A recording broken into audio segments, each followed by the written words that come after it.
सभी ग्राम वासियों को, सभी मोहल्ले वालों से मेरा विनम्र निवेदन है कि भैया जागते सोते रहना, क्योंकि हमारे उत्तर प्रदेश जैसे विशाल और घनी आबादी वाले राज्य में, जहां हर शहर, कस्बा और गांव का अपना एक अलग रंग और रफ्तार है, वहीं अब एक नई किस्म की चोरियों ने न केवल पुलिस बल्कि आम जनता की भी नींदें उड़ा दी हैं। यह चोरियां कोई आम चोरी नहीं, बल्कि तकनीक की उड़ान से जुड़ी एक खतरनाक साजिश का हिस्सा है, जिसमें ड्रोन का इस्तेमाल कर चोरी की वारदातों को अंजाम दिया जा रहा है।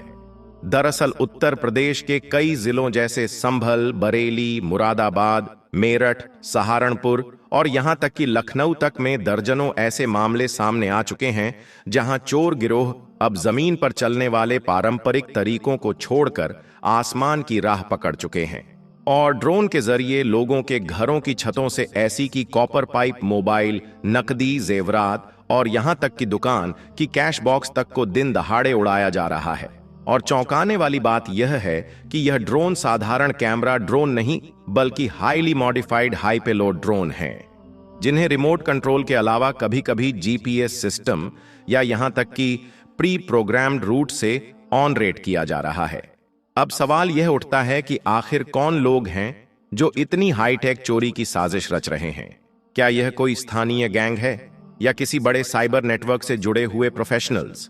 पुलिस के इन्वेस्टिगेशन से यह सामने आया है कि इन चोरियों में शामिल लोग न केवल ड्रोन उड़ाने की तकनीक में माहिर हैं, बल्कि उन्होंने इन डिवाइसेस को इस कदर मॉडिफाई किया है कि यह रात के अंधेरे में बिना किसी साउंड के उड़ते हैं और इनके साथ अटैच किया गया मैकेनिकल क्लॉ, कैमरा और लाइव जीपीएस ट्रैकिंग सिस्टम इन्हें किसी भी टारगेट को बड़ी सफाई से निशाना बनाने में मदद करता है। उदाहरण के लिए, एक ताजा घटना में संभल जिले के एक मोबाइल स्टोर की छत पर तड़के सुबह 3 बजे एक ड्रोन आया। उसने छत का पल्ला उठाया, अंदर कैमरा उतारा और महज 2 मिनट में ड्रोन नीचे उतारकर कैश बॉक्स को लेकर उड़ गया। यह पूरी घटना सीसीटीवी कैमरे में रिकॉर्ड हुई, लेकिन चोरों की पहचान करना मुश्किल था, क्योंकि ड्रोन के साथ लगे कैमरे को भी जामिंग के खिलाफ प्रोटेक्ट किया गया था। अब यूपी पुलिस और एसटीएफ इन मामलों की जांच कर रही है। कई जगहों पर ड्रोन रडार और आरएफ जामिंग डिवाइसेस भी लगाए गए हैं।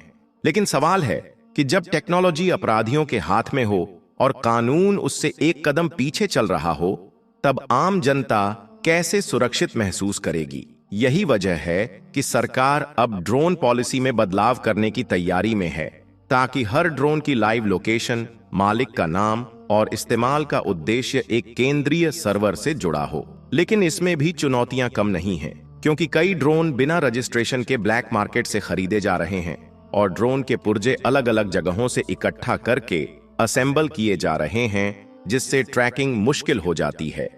इन घटनाओं में सबसे बड़ा खतरा यह भी है कि अब चोर केवल चोरी तक सीमित नहीं है, बल्कि उन्होंने निगरानी के लिए भी ड्रोन का ही इस्तेमाल करना शुरू कर दिया है। यानी पहले वे ड्रोन से इलाके की रेकी करते हैं, लोगों के आने जाने का समय, सीसीटीवी कैमरों की लोकेशन और छत के रास्ते घर में एंट्री पॉइंट को स्कैन करते हैं और फिर ड्रोन के जरिए से ही चोरी को अंजाम देते हैं। यानी पूरी तैयारी के साथ टेक्नोलॉजी का दुरुपयोग। कुछ मामलों में तो यह भी देखा गया है कि ड्रोन से चुराई गई चीजों को तुरंत 10 से 15 किलोमीटर दूर गिरा दिया जाता है, जहां दूसरा व्यक्ति उसे रिसीव करता है। यानी एक पूरा नेटवर्क काम कर रहा है, जिसमें एक ऑपरेटर, एक रिसीवर और एक मॉनिटरिंग टीम शामिल होती है। इसके अलावा ड्रोन की स्पीड, उसकी ऊंचाई और नाइट विजन कैमरा जैसी खूबियों के चलते पुलिस के लिए इनका पीछा करना भी आसान नहीं होता और जब तक एफआईआर दर्ज होती है, तब तक ड्रोन और उसका ऑपरेटर ना जाने कहां के कहां पहुंच चुके होते हैं। अब इस पूरे मामले में cyber cell, air traffic control और लोकल पुलिस को एक साथ मिलकर काम करना पड़ रहा है, क्योंकि ड्रोन उड़ाने के लिए एक निश्चित एयर स्पेस होता है और अगर कोई सीमा को क्रॉस करता है या नो फ्लाई जोन में ड्रोन भेजता है, तो यह एक गंभीर अपराध माना जाता है। परंतु चोरों को कानून का डर कहां? वे तो जीपीएस स्पूफिंग से लेकर ड्रोन आईडी मास्किंग तक सब कुछ कर रहे हैं। बात यहीं तक सीमित नहीं है, अब किसान भी परेशान हैं, क्योंकि खेतों में ड्रोन के जरिए केमिकल छिड़काव करने वाले वैध ड्रोन और चोरी के लिए इस्तेमाल होने वाले ड्रोन में फर्क करना मुश्किल होता जा रहा है। और कुछ घटनाओं में तो बिजली के तार से टकराकर ड्रोन गिरने के बाद स्थानीय लोगों ने उसमें से चुराई गई चीजें बरामद की हैं, जिससे साफ है कि इन ड्रोन चोरों की संख्या और नेटवर्क दोनों ही तेजी से बढ़ रहे हैं। यहां तक कि अब ऑनलाइन प्लेटफॉर्म्स पर ड्रोन चोरी गैंग शब्द भी सर्च किया जा रहा है और कुछ सोशल मीडिया प्रोफाइल्स पर ऐसे वीडियो वायरल हो रहे हैं जिनमें लोग ड्रोन से चोरी करते दिख रहे हैं, जिससे नई पीढ़ी के अपराधियों को एक नया इंस्पिरेशन मिल रहा है, जो कि एक खतरनाक संकेत है। इससे निपटने के लिए अब drone detection systems, anti drone gun और हाई फ्रीक्वेंसी जैमर जैसी टेक्नोलॉजी का इस्तेमाल जरूरी हो गया है। और साथ ही आम जनता को भी जागरूक होना होगा कि अगर आसमान में कोई संदिग्ध ड्रोन दिखे या कोई ड्रोन आपके घर के पास ज्यादा समय तक मंडराए तो तुरंत पुलिस को सूचित करें। साथ ही अपने घर की छतों और खुले स्थानों पर कीमती सामान ना रखें। इसके अलावा दुकानों और घरों में ऊपर की ओर सीट भी लगाना अब एक नई जरूरत बन गया है, ताकि ऊपर से आने वाले खतरे को रिकॉर्ड किया जा सके। ड्रोन चोरी की घटनाएं यूपी तक ही सीमित नहीं है, बल्कि यह अब मध्य प्रदेश, राजस्थान और हरियाणा में भी फैल रही हैं, जिससे साफ है कि यह समस्या आने वाले समय में और गंभीर होगी। अब आप लोग कमेंट करके जरूर बताएं कि क्या आपके घर या आपके गांव में भी यह सब चीजें हो रही हैं। हमें कमेंट करके अपनी राय जरूर दें। दोस्तों, अब हम आपको बताते हैं राजस्थान में दिखा अल्लाह के प्यारे नबी हजरत मोहम्मद सल्लल्लाहु अलैहि वसल्लम का ऐसा मोज़ा जिसे देखकर आज सारी दुनिया हैरान हो रही है।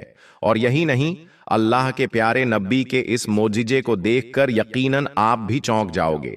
इसलिए आज का यह वीडियो आप सभी के लिए बहुत खास है। आप इसको आखिर तक जरूर देखें।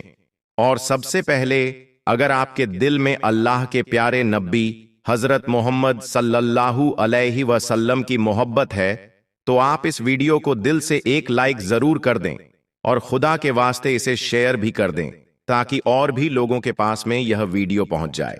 दोस्तों, सबसे पहले तो हम सबको इस बात का फख्र होना चाहिए कि हम अल्लाह के सबसे प्यारे महबूब हजरत मोहम्मद सल्लल्लाहु अलैहि वसल्लम की उम्मत हैं। यह हमारी खुशनसीबी है कि हम उस प्यारे नबी की उम्मत हैं जो अल्लाह ताला को इस पूरी कायनात में सबसे ज्यादा महबूब हैं। हम उस प्यारे नबी की उम्मत हैं जिन्हें मेराज की सादत नसीब हुई थी।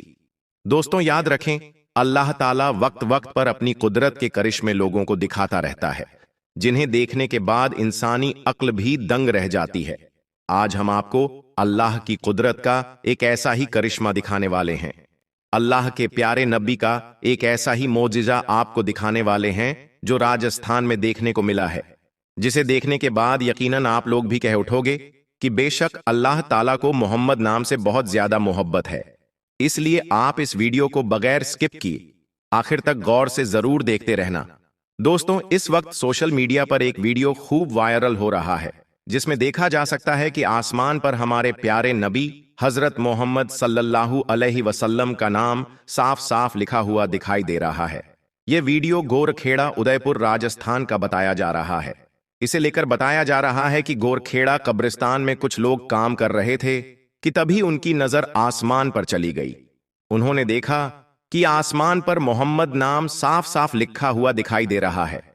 कब्रिस्तान में काम करने वाले लोगों ने खुद बताया है कि उन्होंने बादलों में प्यारे नबी हजरत मोहम्मद सल्लल्लाहु अलैहि वसल्लम का नाम साफ साफ देखा है।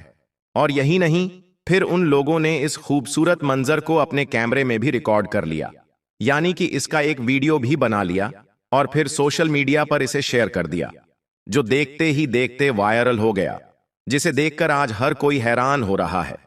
अब आप इस वायरल वीडियो को खुद देखें और आपको अच्छा लगे तो कमेंट बॉक्स में या रसूल अल्लाह जरूर लिख दें। क्या खूबसूरत नजारा कब्रिस्तान बोरखेड़ा में आज हम काम करते हुए देखा तो सरकार दो आलम सल्लल्लाहु ताला अलैहि वसल्लम का नाम आसमानों में लिखा पाया। दोस्तों, इसी तरह का अब आपको एक और वीडियो दिखाते हैं, जिसे देखकर आप अच्छी तरह से समझ जाओगे कि अल्लाह ताला अपने प्यारे नबी हजरत मोहम्मद सल्लल्लाहु अलैहि वसल्लम से कितना प्यार करता है, क्योंकि इस मोजिजे के जरिए से अल्लाह ताला ने अपनी मोहब्बत का साफ साफ ऐलान किया है।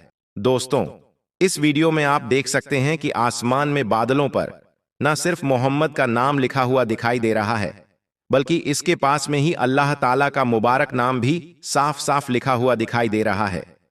इस वीडियो के हवाले से हम आपको बता दें कि यह वीडियो हमारे मुल्क का नहीं है, बल्कि यह वीडियो सऊदी अरब का बताया जा रहा है।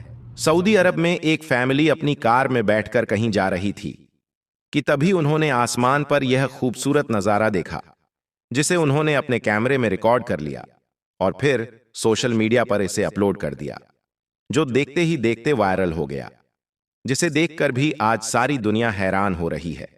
दोस्तों, याद रखें, अल्लाह ताला को मोहम्मद नाम से बहुत ज्यादा मोहब्बत है। यही वजह है कि आज पूरी दुनिया में ऐसा कोई भी देश नहीं है, ऐसा कोई भी इलाका नहीं है जहां पर मोहम्मद नाम लेने वाला कोई मौजूद ना हो। आज मोहम्मद का नाम दुनिया का सबसे फेमस नाम बन चुका है। ग्लोबल इंडिया के एक सर्वे के मुताबिक नामे मोहम्मद आज दुनिया में सबसे ज्यादा रखा जाने वाला एक नाम बन चुका है।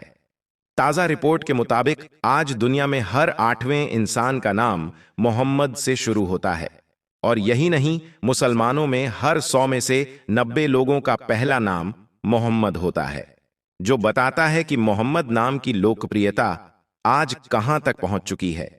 हाल ही में अमेरिका की एक मशहूर एजेंसी CNN ने जब दुनिया के मशहूर नामों की लिस्ट बनानी शुरू की, तो वह यह देखकर हैरान रह गए कि अमेरिका में रखे जाने वाले टॉप 10 नामों में मोहम्मद नाम भी शामिल है। हम आपको बता दें कि 2009 में मोहम्मद नाम को पूरे अमेरिका में चौथा नंबर मिला था, लेकिन आज यह नाम दुनिया का सबसे फेमस नाम बन चुका है।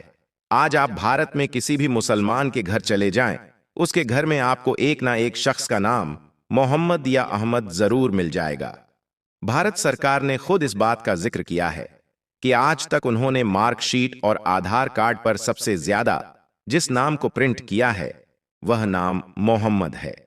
हाल ही में जारी हुई एक रिपोर्ट के मुताबिक 2023 में 7 मिलियन लड़कों के नाम मोहम्मद रखे गए थे, जो उस वक्त की तुलना में आज काफी ज्यादा बढ़ चुके हैं।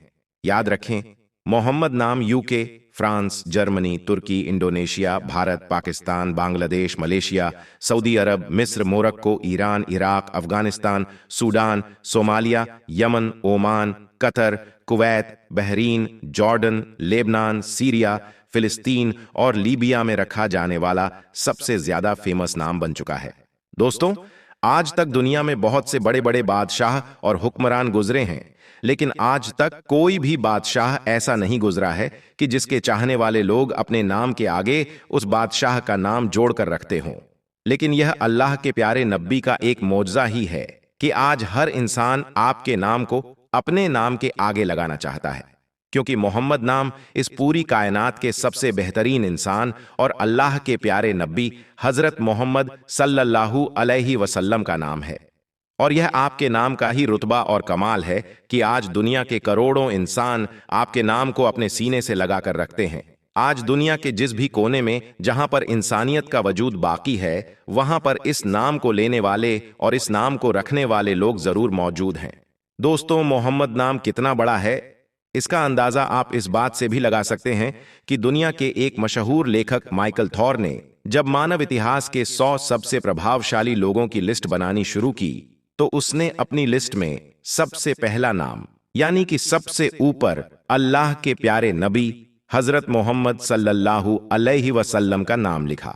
और यही नहीं, उसने साथ में यह भी लिखा कि अल्लाह के आखिरी पैगंबर हजरत मोहम्मद सल्लल्लाहु अलैहि वसल्लम इस दुनिया के सबसे सफल और सबसे बेहतरीन इंसानों में से एक थे। दोस्तों, हम आपको बता दें कि मुसलमान मोहम्मद नाम को इसलिए रखते हैं क्योंकि यह नाम अल्लाह के प्यारे और आखिरी नबी हजरत मोहम्मद सल्लल्लाहु अलैहि वसल्लम का नाम है। इस नाम की खास बात यह है कि हजरत मोहम्मद सल्लल्लाहु अलैहि वसल्लम से पहले इस पूरी दुनिया में किसी भी इंसान का नाम मोहम्मद नहीं रखा गया था, और आज यह नाम दुनिया के कोने कोने में मौजूद है। आज 1400 साल गुजरने के बाद भी आपके चाहने वाले लोग अपने नाम के साथ मोहम्मद नाम जरूर लगाते हैं। इतिहासकार लिखते हैं कि दुनिया में किसी भी नाम को मोहम्मद नाम से ज्यादा पसंद नहीं किया गया है, और पसंद किया भी क्यों ना जाता, जब अल्लाह ताला ने खुद कुरान पाक में फरमा दिया है कि ये नबी, हमने तुम्हारा नाम सारी दुनिया में बुलंद कर दिया है। जमीनों आसमान को तो छोड़िए, दुनिया आज जिस चांद पर पहुंचने की कोशिश कर रही है, उस चांद पर भी मौजूद 11 जगहों के नाम मोहम्मद नाम से शुरू होता है। दरअसल यूरोप और पश्चिमी देश इसी वजह से आज मुसलमानों से भयभीत नजर आ रहे हैं, क्योंकि आज वह जहां कहीं पर भी जाते हैं उन्हें मोहम्मद का नाम और इस्लाम का असर का सामना करना पड़ता है। आज दुनिया का कोई हिस्सा और ऐसा कोई कोना नहीं है जहां पर मोहम्मद के नाम का जलवा दिखाई ना देता हो। यही वजह है कि आज मुस्लिम विरोधी ताकतें मुसलमानों को नीचा दिखाने के लिए कुरान पाक और अल्लाह के प्यारे नबी हजरत मोहम्मद सल्लल्लाहु अलैहि वसल्लम की तौहीन करने की कोशिश करते रहते हैं। लेकिन दुनिया चाहे जो कुछ भी कर ले, वह चाहे जितने मंसूबे बना ले, उनका सामना कयामत तक मोहम्मद नाम से होता रहेगा। यह नाम आज भी दुश्मनों के दिलों में दहशत और मुसलमानों के दिलों की ठंडक बना हुआ है। और यही नहीं, मोहम्मद नाम मुसलमानों के दिलों में शौक़े शहादत पैदा करने का जज्बा भी रखता है। वैसे आपके घर में कितने लोगों के नाम मोहम्मद या अहमद से शुरू होते हैं? आप कमेंट बॉक्स में जरूर बताएं। हुजूर अकरम सल्लल्लाहु अलैहि वसल्लम के रोज़ा मुबारक के ऊपर जो उभार दिखता है, बहुत से लोगों के मुताबिक कहा जाता है ये एक शख्स की कब्र है, और बाज़ लोगों का कहना है कि ये एक खिड़की है। मगर दोस्तों, जब गुंबद-ए-खज़रा की खिड़की यानी इस उभार को खोला गया तो मदीना मुनव्वरा में ऐसा करिश्मा हुआ जिसे सुनकर आपका ईमान ताज़ा हो जाएगा। आज की इस वीडियो में जब आप खुद देखेंगे तो हैरान रह जाएंगे। इसलिए आपसे गुजारिश बस इतनी सी है कि इस वीडियो को आखिर तक जरूर देखिएगा, और प्यारे नबी सल्लल्लाहु अलैहि वसल्लम का नाम सुनकर आपने इस वीडियो को लाइक तो किया ही होगा। तो आइए शुरू करते हैं आज की वीडियो।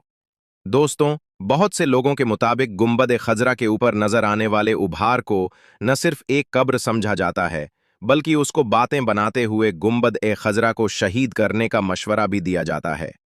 और कहा जाता है कि इसके ऊपर एक बंदे की कब्र है, और देखा जाए तो ये कब्र जमीन पर होनी चाहिए। अस्तगफिरुल्लाह। प्यारे दोस्तों, जब ये बातें सामने आईं तो यकीन जानिए इस पर यकीन नहीं आता कि ऐसा भी हो सकता है। लेकिन इसके बारे में कोई इल्म नहीं था, तो हमारे एक दोस्त ने इस पर तहकीक की। वो बताते हैं कि हमने सोचा हम इसकी तह तक जाएंगे और असल माजरा क्या है ये पता लगाएंगे। तो फिर हमारे दोस्त ने अपने एक अजीज दोस्त से जिक्र किया कि ये माजरा क्या है, ये रोशनदान है या ये किसी शख्स की कब्र है। तो हमारे उस दोस्त ने कहा कि हाँ, सऊद बिन अब्दुल अजीज के दौर में एक शख्स रोज़ाए मुबारक पर चढ़ाया गया था कि उसको शहीद किया जा सके, लेकिन अल्लाह ताला को ये मंजूर ना था, तो उस पर बिजली गिरी और वो शख्स वहीं पर मर गया, जिसे बाद में नीचे उतारने की बहुत कोशिश की गई लेकिन उतार न सके। फिर उस शख्स को उधर ऊपर ही दफन कर दिया गया। तो हमारे दोस्त कहते हैं कि न जाने क्यों उनका दिल इस बात को नहीं मान रहा था कि रोज़ाए रसूल सल्लल्लाहु अलैहि वसल्लम पर किसी की कब्र भी हो सकती है, और फिर खुदा न खास्ता ऐसा है तो यह गुंबद-ए-खज़रा को शहीद करने की नीयत के जुर्म में ऐसा हुआ था। तो फिर उसे दोबारा शहीद करने की कोशिश जारी थी, जबकि उनके सामने उस आदमी का इबरतनाक अंजाम मौजूद है। दोस्तों, यह बहुत ही अजीबो गरीब सवालात थे। तो फिर मेरे दोस्त बताते हैं कि मदीना मुनव्वरा के लोगों से इस बात की सच्चाई पूछी जाए जो वहां रहते हैं कि ये क्या माजरा है। दोस्तों, हमारे वो दोस्त बताते हैं, जब मैंने उन दोस्तों से पूछा और मेरी बात एक दोस्त से मस्जिद नबवी शरीफ इंतजामिया के अहलकारों से भी करवाई गई, लेकिन कोई नतीजा ना निकला कि यह क्या है। किसी को भी नहीं पता, या शायद कोई बताना ही नहीं चाह रहा। लेकिन इसको कोई कब्र भी नहीं बता रहा था कि यह कब्र है, इसीलिए मुझे ज्यादा हैरानी हुई। फिर हमारे वो दोस्त बताते हैं कि उनकी मुलाकात एक सऊदी में रहने वाले एक शख्स से हुई, जिससे तकरीबन पिछले 3 सालों से मुलाकात का सिलसिला जारी था। तो मैंने उससे पूछा, क्यों भाई, यह क्या माजरा है? मैंने गुंबद-ए-खज़रा के ऊपर वो उभार वाली तस्वीर सेव कर रखी थी। जब उसको दिखाई तो फिर वो खुद भी एक बार देखकर परेशान हो गया। लेकिन जब मैंने उसे बताया कि बाज लोग कहते हैं कि ये कोई कब्र है, मेरी इतनी सी बात पर उसके चेहरे का जैसे रंग उड़ गया और वो बोला कि क्या रोज़ाए रसूल सल्लल्लाहु अलैहि वसल्लम के ऊपर किसी की कब्र है? यानी आप सल्लल्लाहु अलैहि वसल्लम की कब्र के ऊपर किसी शख्स की कब्र? तो फिर मैंने उसको बताया कि यही तो सारा मामला है कि मेरा भी दिल नहीं मान रहा है और मैं भी पहली बार ही गौर कर रहा हूं।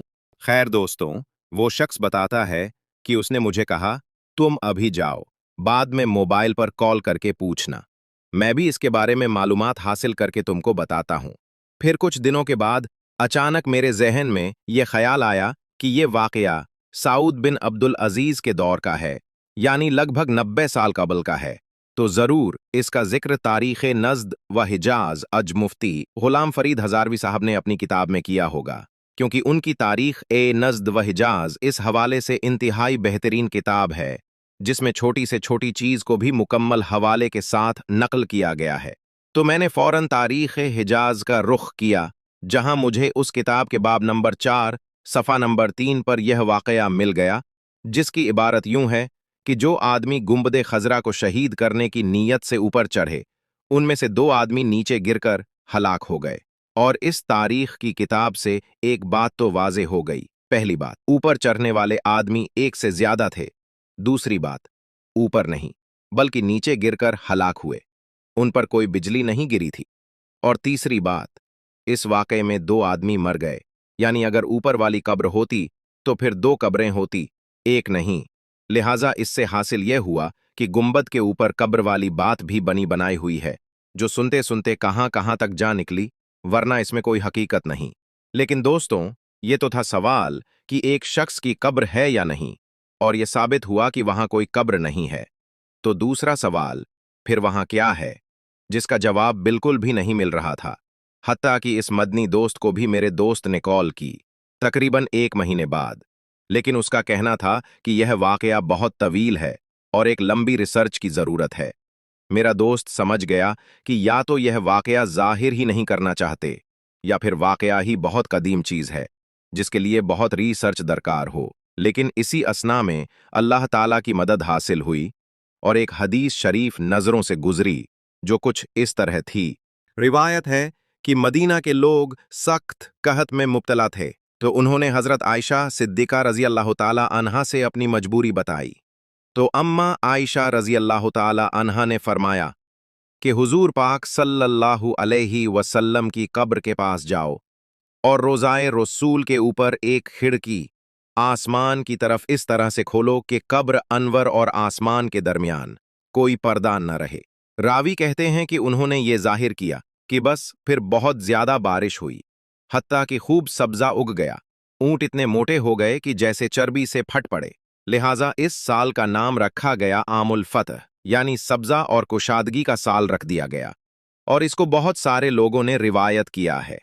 दोस्तों, इस हदीस मुबारका के बाद हमें हमारे दूसरे सवाल का आसानी से जवाब मिल जाता है कि जिन लोगों ने गुंबदे खजरा बाद में तामीर किया था मस्जिद की शानो शौकत की खातिर, फिर उन्होंने ही जरूर इसमें ये खिड़की छोड़ी होगी।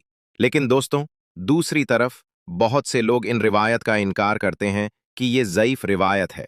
और वो क्यों इन रिवायत का इनकार करते हैं, इस पर भी हम बात करते हैं कि वो किन वजूहात की बिना पर इन रिवायत का इनकार करते हैं। दोस्तों, कुछ लोगों का ये ख्याल है कि ये कब्र रसूल सल्लल्लाहु अलैहि वसल्लम पर मौजूद गुंबदे खजरा पर जो खिड़की है, वो हजरत आयशा सिद्दीका रजी अल्लाह ताला अन्हा के कहने पर सहाबाए किराम ने उस वक्त खुली छोड़ी थी जब एक दफा मदीना में कहत पड़ गया था। इस रिवायत के इनकार में भी मुख्तलिफ वजूहात और मुख्तलिफ रिवायतें मिलती हैं, यानी दूसरे रावी यह बात कहते हैं और तारीख के हवाले से साबित है। हजरत आयशा रजी अल्लाह ताला अन्हा की जिंदगी में हुजराए आयशा, जिसमें नबी करीम सल्लल्लाहु अलैहि वसल्लम की कब्र थी, वो अपने इसी हालत में बरकरार है जिस तरह से नबी करीम सल्लल्लाहु अलैहि वसल्लम के ज़माने में थी, यानी कुछ हिस्से पर छत लगी हुई थी और कुछ हिस्सा बगैर छत के खुला था। मतलब कब्र नबी सल्लल्लाहु अलैहि वसल्लम ऐसी नहीं थी कि मुकम्मल ढकी हुई हो, जैसा कि सही बुखारी में आयशा रजी अल्लाह ताला अन्हा से मरवी है आप सल्लल्लाहु अलैहि वसल्लम जब असर की नमाज पढ़ते, जब उस वक्त हुजरे में धूप रही होती थी, और ये साबित नहीं कि आपके बाद हजरत आयशा सिद्दीका रजी अल्लाह ताला अन्हा की जिंदगी में कोई ऐसी तब्दीली की गई हो जिसकी वजह से कब्र मुबारक ढक गई हो। लिहाजा इसमें सुराख बनाने का सवाल ही पैदा नहीं होता। हुजरत आयशा रजी अल्लाह ताला अन्हा को वलीद बिन अब्दुल मलिक ने अपने अहद में मस्जिद में शामिल किया जब उन्होंने मस्जिद नबवी सल्लल्लाहु अलैहि वसल्लम की तामीर की। फिर वलीद बिन अब्दुल मलिक ने ही हुजराए आयशा यानी कब्रे नबी सल्लल्लाहु अलैहि वसल्लम के इर्द गिर्द ऊंची दीवार खड़ी करके ढक दी और पूरा पूरा रखा ताकि सफाई वगैरह के लिए अंदर उतारा जा सके।